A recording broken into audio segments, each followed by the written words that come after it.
Good morning. Now we are going to discuss about the regulation of gene expression कि regulation of gene expression क्या चीज़ है. अगर हम देखें तो जीन एक्सप्रेस जो हो रहा है, ठीक है, एक पॉइंट से दूसरे पॉइंट में अगर जीन एक्सप्रेस हो रहा है, हम उसको क्या बोल दे रहे हैं, जीन एक्सप्रेशन बोल दे रहे हैं. अगर हम यूकैरियोट्स की बात करें तो कहाँ कहाँ पे हमको जीन एक्सप्रेशन देखने को मिल रहा है. हमने क्या देखा, हमारे पास जो है डीएनए था, ठीक है. डीएनए में हमारे पास में क्या था डीएनए में हमारे पास में जो है जीन्स थे.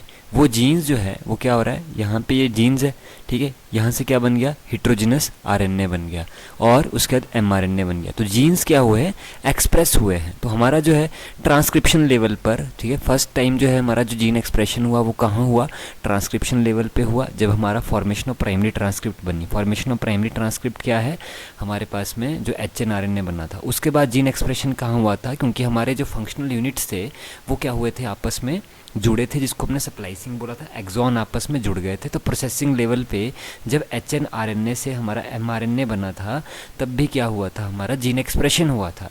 उसके बाद जो है जीन एक्सप्रेशन कहाँ हुआ है, जब हमारा एमआरएनए न्यूक्लियस से बाहर जाता है, कहाँ पे, साइटोप्लाज्म में जाता है. वहाँ पे भी क्या होता है, हमारा जीन एक्सप्रेशन होता है. और ट्रांसलेशनल लेवल पर भी जब एमआरएनए से प्रोटीन बनती है, तब भी क्या होता है, जीन एक्सप्रेशन होता है. तो जीन का एक्सप्रेस होना, उसको हम क्या बोल देते हैं, जीन एक्सप्रेशन बोल देते हैं. अब जो है नेक्स्ट बात आती है कि जीन एक्सप्रेशन जो है वो करता क्या है.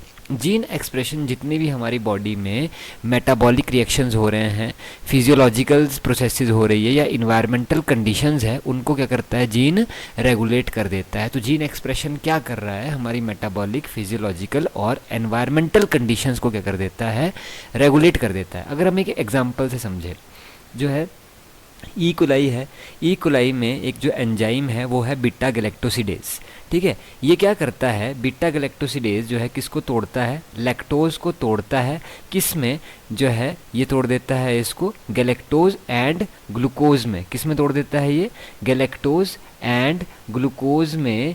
इस एंजाइम को ये इस लैक्टोज को गैलेक्टोज और ग्लूकोज में तोड़ देता है. कौन, बीटा गैलेक्टोसिडेज एंजाइम. क्लियर है बात. बीटा गैलेक्टोसिडेज एंजाइम क्या करेगा, लैक्टोज को तोड़ देगा, किसमें, गैलेक्टोज और ग्लूकोज में, ठीक है. अब जो है अगर हमारे पास में लैक्टोज ही नहीं होगा तो हमारे पास में बीटा गैलेक्टोसिडेज जो है वो भी क्या करेगा, वहाँ पे उसकी भी सिंथेसिस नहीं होगी. इसीलिए क्या होता है, जीन एक्सप्रेशन जरूरी होता है. जीन कब काम करता है, जब कोई चीज़ उसको अवेलेबल वहाँ पे होती है. अगर वो अवेलेबल नहीं होगी तो वो जीन जो है काम नहीं करेगा. इधर ये बीटा गैलेक्टोसिडेज तभी काम करेगा जब इसके पास में लैक्टोज अवेलेबल होगा, तभी तो लैक्टोज को तोड़ेगा गैलेक्टोज और ग्लूकोज में. अगर इसके पास में लैक्टोज ही नहीं होगा तो बीटा गैलेक्टोसिडेज भी जो है वो नहीं बनेगा, ठीक है. तो ये है मतलब कि रेगुलेशन ऑफ जीन एक्सप्रेशन क्या है कि जीन एक इम्पॉर्टेंट रोल प्ले करता है. जब भी वो कोई काम करता है, उसको या तो कोई सबस्ट्रेट चाहिए होता है या कोई एक ऐसा मॉलिक्यूल चाहिए होता है जिसको वो कन्वर्ट करे, बट वो तभी काम करेगा जब वो मॉलिक्यूल या सबस्ट्रेट अवेलेबल होगा. वैसे ही जो डेवलपमेंट होती है या डिफरेंशिएशन होती है एम्ब्रियो की अडल्ट में, वो भी जो है किसकी वजह से होती है, बहुत सारे सेट ऑफ जीन्स उसमें काम करते हैं और हमारा क्या बना देते हैं, एम्ब्रियो जो है वो डेवलप हो जाता है, किसमें, अडल्ट में डेवलप हो जाता है, ठीक है. वैसे ही अगर हम एक और तरीके से समझें, यहाँ पे नेक्स्ट बात आती है कि if substrate is added to a growth medium of bacteria. अब जो है हमने क्या किया, ये हमारे पास क्या है, एक पेट्री डिश है. पेट्री डिश में हमने क्या डाल दिया, सबस्ट्रेट डाल दिया, ठीक है. अब वहाँ पे बैक्टीरिया थे. अब जो है जब वहाँ पे बैक्टीरिया को सबस्ट्रेट मिला तो वहाँ पे क्या हो गए, कुछ एक जीन्स जो है वो एक्टिव हो गए और उन्होंने उसको क्या कम करना शुरू कर दिया, उसका मेटाबॉलिज्म करना शुरू कर दिया, ठीक है. जैसे ही हमने सबस्ट्रेट डाला, फॉर एग्जांपल कि हमारे पास में एक जो है एक बाउल है, बाउल में हमने क्या किया कि हमने जो है दूध डाल दिया और दूध में थोड़ा सा उसमें कर्ड डाल दिया। जैसे ही दूध और कर्ड मिलेगा तो वहाँ पे हमारा जो लैक्टोबैसिलस होगा वो क्या बनाएगा, ऐसे जीन बनाएगा कि जिससे कि पूरा का पूरा दूध किस में कन्वर्ट हो जाएगा, हमारा कर्ड में कन्वर्ट हो जाएगा। तो समझ रहे हो यहाँ पे हो क्या रहा है कि जैसे ही सबस्ट्रेट मिलता है किसी भी बैक्टीरिया को या किसी भी चीज़ को, कुछ एक जीन उसमें एक्टिव हो जाते हैं और इस चीज़ को हम क्या बोल देते हैं, इंडक्शन बोल देते हैं। क्लियर है बात, ठीक है। If substrate is added to a growth medium of bacteria, a set of genes is switched on to metabolize it and it is called induction। जैसे ही हमने सबस्ट्रेट डाला, कुछ एक जीन्स क्या हो जाते हैं, एक्टिव हो जाते हैं और वो स्विच ऑन हो जाते हैं और उसको मेटाबोलाइज करने की कोशिश कर देते हैं, it is called as induction. When a metabolite, जब एक product is added the genes to produce it are turned off. अब जो है, जो हमने सबस्ट्रेट डाला था, अब जो है हमारे को जो प्रोडक्ट था वो बन चुका है, मिल चुका है। इस केस में क्या हो जाता है, यहाँ पे जो जीन्स होते हैं वो अपनी प्रोडक्शन क्या कर देते हैं, स्टॉप कर देते हैं, स्विच ऑफ कर देते हैं and it is called repression. तो इंडक्शन क्या है, जब स्विच ऑन हो रही है तो इंडक्शन हो रही है और जब स्विच ऑफ हो रही है तो क्या हो रही है, हमारी रिप्रेशन हो रही है। इंडक्शन क्यों हो रही है, क्योंकि उस मीडियम में बैक्टीरिया को क्या मिला है, कोई सबस्ट्रेट मिला है। और जो है स्विच ऑफ क्यों हो रहा है, क्योंकि वहाँ पे क्या एडिशन हुई है, प्रोडक्ट की एडिशन हुई है, जिसको हमने क्या बोला है, रिप्रेशन बोला है। ठीक है, तो ये जो है इंडक्शन और रिप्रेशन है। अब जो है हम लोग बात करते हैं अपने ऑपेरॉन कंसेप्ट की, जो हमारी बुक में दिया हुआ है। ठीक है, अब जो है ऑपेरॉन कंसेप्ट क्या है, सबसे पहले तो समझते हैं ऑपेरॉन। ऑपेरॉन क्या होता है कि जितने भी हमारे बॉडी में केमिकल रिएक्शन या मेटाबॉलिक रिएक्शन हो रहे हैं, उसमें कुछ एक सेट ऑफ जीन्स क्या करते हैं, उसको कंट्रोल करते हैं। समझ रहे हो, तुम ये समझ लो कि जो भी तुम्हारी बॉडी में रिएक्शन हो रहा है, फॉर एग्जांपल अगर हम सीधी सीधी भाषा में बात करें तो हमारी बॉडी में जो है क्या होता है, हम लोग जो है खाना खाते हैं, खाना खाने के बाद में हमारी बॉडी में क्या हो जाता है, ग्लूकोज का लेवल बढ़ जाता है। जब ग्लूकोज का लेवल बढ़ जाता है तो पैनक्रियाज क्या कर देती है, इंसुलिन को सिक्रीट कर देती है। इंसुलिन क्या करता है, ग्लूकोज का ब्रेक डाउन करता है। तो कहीं ना कहीं इंसुलिन को बनाने के लिए कुछ एक सेट ऑफ जीन्स रिस्पॉन्सिबल रहते हैं और उसको हम क्या बोल देते हैं, ऑपेरॉन कंसेप्ट बोल देते हैं। इतनी बात क्लियर है कि जो है हम क्या बोल रहे हैं कि जितने भी हमारी बॉडी में मेटाबॉलिक रिएक्शन हो रहे हैं उसको कौन कंट्रोल करता है, सेट ऑफ जीन्स क्या करते हैं, उसको कंट्रोल करते हैं। ठीक है, क्लियर है बात कि सेट ऑफ जीन्स जो है हमारी बॉडी में मेटाबॉलिक रिएक्शन को कंट्रोल करते हैं और इस कंसेप्ट को हम क्या बोल देते हैं, ऑपेरॉन कंसेप्ट बोल देते हैं। ठीक है, अब जो है all the genes regulating a metabolic reaction constitute an operon. जितने भी जीन्स जो है उस मेटाबॉलिक रिएक्शन को ऑपरेट कर रहे थे उसको हमने क्या बोल दिया है, ऑपेरॉन बोल दिया है। जैसे कि हमारे पास कुछ एक एग्जांपल है, यहाँ पे लिखा हुआ है लैक ऑपेरॉन। ठीक है, इसको हम लैक्टोज ऑपेरॉन बोल देते हैं। टीआरपी ऑपेरॉन, इसको हम ट्रिप्टोफैन ऑपरेटन बोल देते हैं। ये है arabinose operon, histone operon, valine operon. ठीक है, अब जो है हमको जो है हमारे जो एनसीईआरटी में दिया है वो दिया है लैक ऑपेरॉन, तो हमको लैक ऑपेरॉन को समझना है। ठीक है, अब जो है हमारे पास में जब हम लैक ऑपेरॉन की बात करते हैं तो ये जो है लैक ऑपेरॉन किससे रिलेटेड है, लैक्टोज के मेटाबॉलिज्म से रिलेटेड है। ठीक है, तो लैक ऑपेरॉन किससे रिलेटेड है, लैक्टोज के मेटाबॉलिज्म से, मतलब लैक्टोज के ब्रेकडाउन से इसको रिलेशन है। ये किसने प्रपोज किया था, दो साइंटिस्ट थे, एक का नाम था फ्रांसिस जैकब और दूसरे का नाम था जैक्वी मोनार्ड। ये दो साइंटिस्ट थे, इन्होंने इसको फर्स्ट टाइम जो है प्रपोज किया था, फ्रांसिस जैकब एंड जैक्वी मोनार्ड। इन दोनों साइंटिस्ट ने इसको जो है दिया था। अब जो है यहाँ पे नेक्स्ट बात आती है कि लैक ऑपेरॉन जो है किस किस से बना हुआ है। ठीक है, ये सबसे ऊपर क्या है, हमारे को हमें क्या दिख रहा है, ये हमारा जीन दिख रहा है या डीएनए दिख रहा है। डीएनए में जीन है। अब जो है हमारे पास में यहाँ पे क्या प्रेजेंट है, यहाँ पे हमारे पास में it consist of the 3 major things. ठीक है, हमारे पास में एक क्या रहता है, यहाँ हमारे पास में रेगुलेटर और इनहिबिटर जीन रहता है। ये आई जीन क्या है, रेगुलेटरी और इनहिबिटर जीन है। ठीक है, जो किसको कोड कर देता है, रिप्रेसर प्रोटीन को कोड कर देता है। अभी हम समझेंगे इसको, बस अभी आप ये समझ लो कि एक हमारे पास में क्या है, रेगुलेटरी और इनहिबिटर जीन है।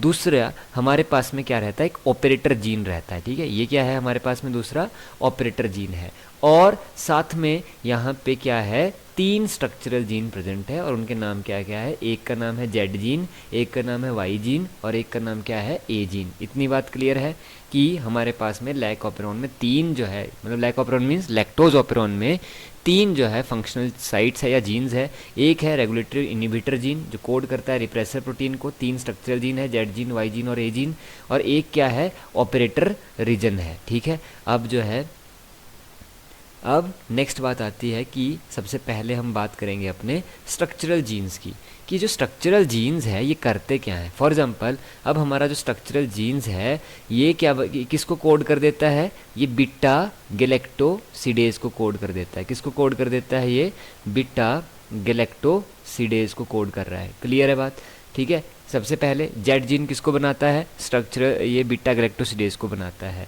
अब जो है यहाँ पे नेक्स्ट बात आती है, वाई जीन किसको बनाता है, परमिएज को बनाता है। और ए जीन किसको बना रहा है, यहाँ पे अगर हम ए जीन की बात करें तो ए जीन किसको बनाता है, ट्रांस एसिटाइलेज को बनाता है। क्लियर है बात, ठीक है।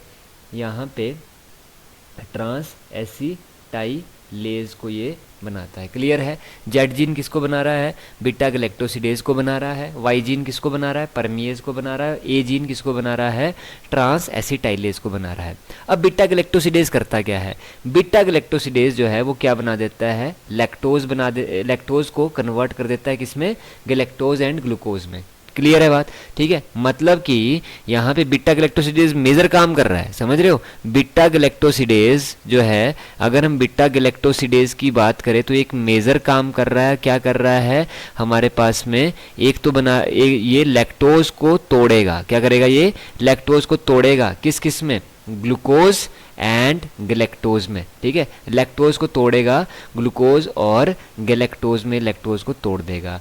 परमिएज क्या करेगा, अब जो है ये जो हमारे पास में बीटा गैलेक्टोसिडेज है उसकी परमिएबिलिटी को बढ़ाता है सेल के अंदर में। ठीक है, और लैक्टोज की परमिएबिलिटी को भी बढ़ाता है कहाँ, सेल के अंदर में। ठीक है, और जो है उसके बाद जो है नेक्स्ट बात आती है कि ये काम कैसे करते हैं। ठीक है, इसको समझना अच्छे से कि ये काम कैसे करते हैं। अब जो है, अब हमारे पास में in the absence of inducer, inducer क्या होता है हमारे पास में, हमने 2 चीज़ें पढ़ी थी। एक हमने क्या पढ़ी थी, ऊपर पढ़ा था ना, यहाँ पे इसको नोट कर लेना भाई। ठीक है, यहाँ पे दिस वन, ठीक है, हमने यहाँ पर, ठीक है, यहाँ पे हम लोगों ने पढ़ा था कि जब जो है सबस्ट्रेट ऐड होता है ग्रोथ में, ग्रोथ मीडियम में, तो क्या हो जाता है, कुछ एक सेट ऑफ जीन्स क्या कर देते हैं, उस रिएक्शंस को मेटाबोलाइज करने के लिए कुछ एक जीन्स को बनाते हैं। उसको हम क्या बोल देते हैं, इंडक्शन बोल देते हैं, या फिर हम उसको क्या बोल दे रहे हैं, इंड्यूसर बोल दे रहे हैं। ठीक है, क्लियर है बात, वही चीज़ है ये, वही इंड्यूसर ये है। ठीक है, क्या है, वही इंड्यूसर क्या है, ये है इधर। ठीक है, अब जो है रेगुलेटर जीन जो है क्या हुआ, in the absence of inducer, मतलब कि इंड्यूसर वहाँ नहीं है, मतलब ऐसा कोई सबस्ट्रेट वहाँ पे नहीं है जिसकी वजह से वो कोई जीन को बनाए, मतलब वहाँ सबस्ट्रेट ही नहीं है। अब वहाँ पे लैक्टोज नहीं है, लैक्टोज नहीं है तो क्या हो जाएगा, लैक्टोज जब नहीं होगा तो क्या होगा। अब हमको सीधी सी बात है कि हमारी बॉडी में हमने उसका एग्जाम्पल दिया था कि हमने ग्लूकोज है ही नहीं हमारी बॉडी में, तो इंसुलिन बनेगा ही नहीं। समझ रहे हो, एक ये चीज़ मान के चलो कि हमारी बॉडी में ग्लूकोज है ही नहीं तो इंसुलिन भी क्या करेगा, बनकर। वैसे ही बैक्टीरिया में जो हमने मीडियम ऐड किया है उसमें जो है लैक्टोज है ही नहीं। जब लैक्टोज है ही नहीं तो क्या हमको ये जो जेड जीन है जो बीटा गैलेक्टोसिडेज बना रहा है, क्या उसकी ज़रूरत है, नहीं है ना ज़रूरत। तो वही बात हुई है यहाँ पे, जब यहाँ पे लैक्टोज है ही नहीं, मतलब इंड्यूसर की एब्सेंस है, तो ऑपेरॉन क्या हो जाता है, स्विच ऑफ हो जाता है। अब यहाँ पे करता कैसे ये काम, उसको समझना। आई जीन क्या है हमारे पास में, रेगुलेटर जीन है। ये क्या बना देता है, रिप्रेसर एमआरएनए बनाएगा, क्योंकि आई जीन है मतलब कि डीएनए है, तो क्या करेगा, एमआरएनए बनाएगा। ट्रांसक्रिप्शन की प्रोसेस होगी, ट्रांसलेशन भी होगी, दोनों होगी, ट्रांसक्रिप्शन भी हुई, ट्रांसलेशन भी हुई। बट यहाँ पे क्या हुआ, एक रिप्रेसर प्रोटीन बनी। जो रिप्रेसर प्रोटीन थी वो कहाँ चली जाती है, वो सीधे चली जाती है ऑपरेटर के पास में। अब ये रिप्रेसर प्रोटीन ऑपरेटर के साथ में बाइंड कर जाती है और जो आरएनए पॉलीमरेज की मूवमेंट थी जो इन स्ट्रक्चरल जीन्स को आगे बनाना था वो क्या हो जाती है, स्विच ऑफ हो जाती है, बंद हो जाती है। तो स्ट्रक्चरल जो जीन्स थे वो क्या होते हैं, एक्सप्रेस ही नहीं हो पाते हैं, ठीक है। और जो हमारे पास वो 3 जैसे बीटा गैलेक्टोसिडेज, परमिएज और एसिटाइलेज बने थे वो नहीं बनेंगे। क्लियर है बात। तो इस तरीके से क्या होता है, ये काम करता है। यहाँ पे क्या हुआ कि इंड्यूसर मींस लैक्टोज क्या था, एब्सेंट था। इस केस में रेगुलेटर जीन ने एक रिप्रेसर एमआरएनए बनाया और उसने रिप्रेसर प्रोटीन बनाई। रिप्रेसर प्रोटीन जो है कहाँ जाती है, ऑपरेटर के पास में चली जाती है। जब वो ऑपरेटर के साथ में बाइंड हो जाती है तो आरएनए पॉलीमरेज जिसने ट्रांसक्रिप्शन स्टार्ट करनी थी स्ट्रक्चरल जीन्स की, वो ट्रांसक्रिप्शन स्टार्ट नहीं होती है और अल्टीमेटली क्या हो जाता है, यहाँ पे वो स्ट्रक्चरल जीन्स एक्सप्रेस नहीं होते हैं। क्लियर है बात। अब जो है यहाँ पे क्या हुआ है, नेक्स्ट केस हमने क्या देखना है यहाँ पे, in the presence of inducer. Inducer क्या है, लैक्टोज है। अब हमने जो ग्रोथ मीडियम वहाँ पे ई कोलाई को दिया, उस ई कोलाई में हमने क्या डाल दिया, लैक्टोज डाल दिया, ठीक है। अब जो है यहाँ पे सबसे पहले परमिएज से क्या होगा, लैक्टोज जो है बहुत इजीली सेल के अंदर में एंटर कर जाएगा, ठीक है। परमिएज से क्या होगा, लैक्टोज इजीली सेल के अंदर में एंटर कर जाएगा। अब क्या होगा, यहाँ पे भी एमआरएनए बनेगा और एमआरएनए क्या होगा, रिप्रेसर जो प्रोटीन होगी वो बनेगी। बट यहाँ पे क्या प्रेजेंट है, इंड्यूसर प्रेजेंट है, मतलब लैक्टोज प्रेजेंट है। अब यहाँ पे क्या होगा, लैक्टोज और रिप्रेसर प्रोटीन आपस में मिल जाएगी। इस रिप्रेसर प्रोटीन को ये यहाँ नहीं जाने देगी। यह ध्यान रखना, ये रिप्रेसर प्रोटीन यहाँ ऑपरेटर के पास में नहीं जा पाएगी, क्योंकि रिप्रेसर प्रोटीन ने क्या कर दिया है, लैक्टोज के साथ मिल गई, ठीक है, इंड्यूसर के साथ मिल गई और ये रिप्रेसर प्रोटीन ऑपरेटर के पास में नहीं जा पाई। और जब ऑपरेटर के पास में नहीं जा पाई तो वहां पे क्या हुआ, आरएनए पॉलीमरेज की क्या हो गई, एंट्री हो गई, ठीक है। अब जो है क्योंकि यहाँ पे ऑपरेटर क्या था, फ्री था, और उस वहाँ पे क्या कर दी उसने, आरएनए पॉलीमरेज की एंट्री कर दी और स्ट्रक्चरल जीन की क्या हुई, ट्रांसक्रिप्शन स्टार्ट हो गई। कब, जब हमको इंड्यूसर मिला, लैक्टोज मिला, और अल्टीमेटली ट्रांसक्रिप्शन के बाद एमआरएनए बना, एमआरएनए का ट्रांसलेशन हुई और हमारे पास में एंजाइम्स बने, बीटा गैलेक्टोसिडेज, परमिएज और ट्रांस एसिटाइलेज। बीटा गैलेक्टोसिडेज ने लैक्टोज को क्या कर दिया, ग्लूकोज और गैलेक्टोज में कन्वर्ट कर दिया और इस तरीके से हमारा लैकोपेरोन क्या हो जाता है, स्विच ऑन हो जाता है। क्लियर है बात, ठीक है। अब जो है इस तरीके से हमारा लैकोपेरोन क्या कर रहा है, स्विच ऑन कर रहा है, ठीक है। अब जो है यहाँ पे ध्यान रखना, ग्लूकोज और galactose can not act as inducer for lac operon. Glucose और गैलेक्टोज जो है वो एज ए इंड्यूसर काम नहीं करते हैं। इंड्यूसर कौन काम करता है, लैक्टोज काम करता है, ठीक है। अब जो है regulation of lac operon by repressor is called as negative regulation. इस ऐसे में जो है ऐसे रेगुलेशंस को जो रिप्रेसर के द्वारा कंट्रोल किए जाते हैं उसको हम क्या बोल देते हैं, नेगेटिव रेगुलेशन बोल देते हैं, ठीक है। यहाँ तक पढ़ो, ठीक है, उसके बाद दूसरा करते हैं फिर।